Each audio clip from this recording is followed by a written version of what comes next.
दूर कहीं एक गांव में एक मेहनती लोहार रहता था। उसका नाम राम प्रसाद था। वो दिन रात बहुत मेहनत करता था और खेती करने के औजार बनाता था। उसका एक छोटा सा खुशहाल परिवार था, जिसमें उसके 2 बच्चे और एक बीवी थे।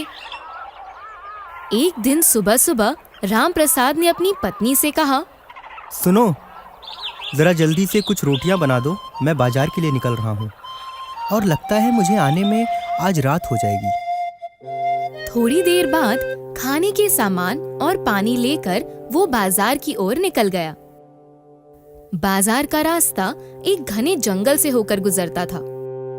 कुछ दूर जाने के बाद राम प्रसाद ने देखा कि एक बूढ़ा आदमी भगवान का नाम जप रहा था और जोर जोर से हंस भी रहा था। वो उनके पास गया और बोला, बाबा जी, क्या बात है? आप इतना क्यों हंस रहे हो? तब बाबा ने बोला, अरे बेटा राम प्रसाद, आओ, मैं तुम्हारा ही इंतजार कर रहा था। राम प्रसाद चौंक जाता है। बाबा जी कहते हैं, राम प्रसाद, क्या तुम अपने खाने में से थोड़ा सा खाना मुझे खिला सकते हो? मुझे बहुत भूख लगी है। राम प्रसाद खुशी से जवाब देता है, क्यों नहीं बाबा जी। और राम प्रसाद पोटली में से कुछ रोटियां निकालकर बाबा को खाने के लिए दे देता है। कुछ देर बाद बाबा ने राम प्रसाद से और रोटियां मांगी और राम प्रसाद ने अपने हिस्से की रोटियां भी उन्हें दे दी और बाबा से विदा लेकर वो बाजार की ओर निकल पड़ा। कुछ दूर जाने के बाद बाबा ने पीछे से आवाज दी, राम प्रसाद, ओ राम प्रसाद, तुमने तो सारी रोटियां मुझे खिला दी, अब तुम क्या खाओगे? राम प्रसाद ने जवाब दिया, बाबा जी, आप मेरी फिक्र मत करिए, मैं बाजार की ओर ही जा रहा हूँ। मैं वहाँ किसी दुकान से खा पीकर अपना पेट भर सकता हूँ। आप बिल्कुल निश्चिंत रहिए। राम प्रसाद की ऐसी बात सुनकर बाबा जी खुश हो जाते हैं और राम प्रसाद को एक हथौड़ा देते हैं और कहते हैं, ये लो, ये तुम्हारे बहुत काम आएगा और ये तुम्हारी बहुत मदद भी करेगा। ये देखकर राम प्रसाद चौंक जाता है और पूछता है, इस हथौड़े को आप मुझे क्यों दे रहे हैं बाबा जी? बाबा जी कहते हैं, क्योंकि बेटा, तुमने मुझ जैसे फकीर पर दया दिखाकर और अपना खाना देकर एक अच्छे इंसान होने का परिचय दिया है। और ये हथौड़ा कोई मामूली हथौड़ा नहीं है, ये एक बहुत ही चमत्कारी चीज है। इसे मुझे मेरे गुरुजी ने दिया था और अब ये मैं तुम्हें दे रहा हूँ। कभी भी इसका गलत इस्तेमाल मत करना और इसे कभी किसी गलत हाथों में मत पड़ने देना। ये कहकर बाबा जी अचानक गायब हो जाते हैं। ये सब देखकर राम प्रसाद वो हथौड़ा लेकर बाजार की ओर निकल पड़ता है। दूसरे दिन से राम प्रसाद हथौड़ा लेकर अपनी दुकान में काम करने लगा। जब वो हथौड़ा किसी लोहे पर पड़ता तो अपने आप बर्तन में बदल जाता। कभी खेती के औजार अपने आप तैयार हो जाते। ये देखकर गांव वाले आश्चर्यचकित हो गए। जिस ग्राहक को जैसा औजार चाहिए वैसा काम वो हथौड़ा कर देता था। राम प्रसाद भी अपने हथौड़े से बहुत खुश रहता था। एक दिन गांव के मुखिया ने राम प्रसाद को घर पर बुलाया और कहा, राम प्रसाद, तुम जानते हो गांव वालों को शहर जाने में कितनी परेशानी होती है। 2 दिन लग जाते हैं। तुम्हारे पास जो जादुई हथौड़ा है, क्या तुम उससे उस पहाड़ को तोड़ने में हमारी मदद कर सकते हो और गांव की खुशहाली क्या ला सकते हो? राम प्रसाद कहता है, क्यों नहीं मुखिया जी, मैं तो गांव के लिए कुछ भी कर सकता हूँ। मुखिया जी उसे उस पर्वत के पास ले गए। राम प्रसाद ने अपने जादुई हथौड़े को आदेश दिया, हे जादुई हथौड़े, जाओ और उस पर्वत के छोटे छोटे टुकड़े कर दो। हथौड़ा वहाँ से उड़ता है और देखते ही देखते पहाड़ को कुरेद डालता है। जल्दी ही गांव के लोगों ने उस जगह पर पानी और मिट्टी डालकर एक सुंदर रास्ता तैयार कर दिया। मुखिया जी ने राम प्रसाद को शाबाशी देते हुए कहा, आज तुम्हारी वजह से यह मुश्किल काम सफल हो गया। पूरे गांव को तुम पर नाज है। घर आकर राम प्रसाद के मन में एक बात आती है। वो सोचता है, पहली बात तो ये है कि मेहनत का काम तो हथौड़े ने किया और दूसरी बात ये है कि नई सड़क का जो लाभ होगा वो पूरे गांव वालों को मिले, तो फिर इसमें मेरा क्या फायदा है? हताश होके वो दोबारा जंगल की ओर प्रस्थान करता है। थोड़ी दूर चलने के बाद राम प्रसाद को फिर से वो बूढ़ा आदमी वहीं मिलता है। राम प्रसाद उस बूढ़े आदमी को अपनी पूरी कहानी बताता है।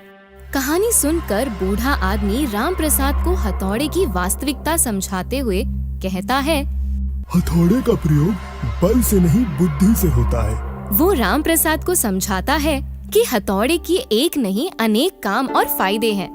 इसके बाद से राम प्रसाद समझता है कि उसका उपयोग कैसे करना है। वो अपने हथौड़े का उपयोग सिर्फ खेती के औजार नहीं बल्कि अलग अलग चीजें बनाने में और तोड़ने में करने लगा और बर्तन बनाने आदि काम करते करते देखते ही देखते राम प्रसाद एक अमीर आदमी बन गया और उसका अपना सपना पूरा हो गया। तो बच्चों, आज हमने क्या सीखा? हमारे पास जो चीजें होती है उसका मोल हमें पहचानना चाहिए।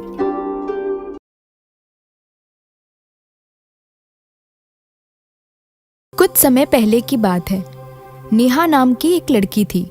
नेहा वैसे तो बहुत अच्छी लड़की थी, लेकिन उसकी एक बुरी आदत थी। वो दिखावा बहुत करती थी। एक दिन जब वो अपने दोस्त के साथ स्कूल के ग्राउंड में बैठी हुई थी, तभी नेहा ने टीना से कहा, तुम्हें पता है, हमारे घर में एक नया कंप्यूटर आया है। हम उसे जो भी कहते हैं वो फटाक से कर देता है।